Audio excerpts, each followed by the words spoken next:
বাংলাদেশের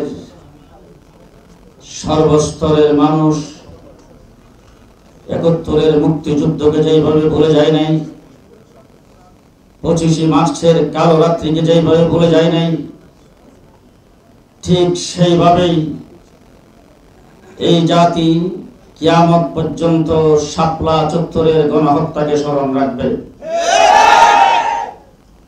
আজকে যারা শাপলা চত্বরকে নিয়ে মিথ্যাচার করে তাদেরকে পরিষ্কার ভাষায় বলে দিতে চাই, শাপলা চত্বরে গণহত্যা হয়েছিল রাতের অন্ধকারে বিদ্যুতের লাইন কেটে দিয়ে পাখির মতো গুলি করে শত শত ইসলামপন্থী তৌহিদি জনতাকে তাহাজ্জুদরত, মাজাতরত, জিকিররত অবস্থায় যারা গণহত্যা করেছে, কিয়ামত পর্যন্ত জাতি যেমন তাদেরকে ভুলবে না, একদিন এই মাটিতে তাদের বিচার হবে হবে হবে ইনশাআল্লাহ।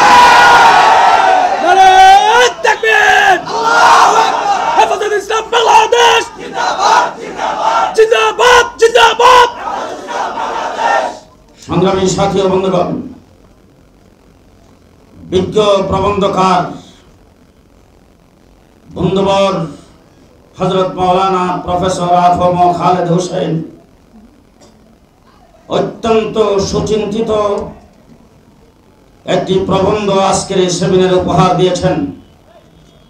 এই জন্য ওনাকে হেফাজতে ইসলামের পক্ষ থেকে ধন্যবাদ ও মুবারকবাদ জানাচ্ছি। শিক্ষা জাতির মেরুদণ্ড। আজকের দিনে টকশোতে অনেক আলোচক, আমার দেশের অনেক বুদ্ধিজীবী বলে থাকেন শিক্ষা জাতির প্রাণ। কিছুদিন পূর্বে আমার দেশের মাননীয় প্রধানমন্ত্রী ছাত্রছাত্রীদের সামনে বক্তব্যে বলেছেন, শিক্ষাই সবচাইতে বড় সম্পদ। আমি জিজ্ঞেস করতে চাই, কোন শিক্ষা সবচাইতে বড় সম্পদ? গত রমজান মাসে ঢাকা ইউনিভার্সিটিতে যেইভাবে রং তামাশা হয়েছে, সাংবাদিকদের প্রশ্নে তারা বলেছেন রোজা রেখেছেন, তারপরও এটাকে রোজা ভঙ্গের কোনো কারণ মনে করেন না, রোজার কোনো ক্ষতি হবে না। যেইভাবে রঙ্গ তামাশা আমরা দেখেছি, আর কোনো মুসলমান দূরের কথা, কোন সভ্য জাতি সেটাকে সমর্থন করতে পারে না।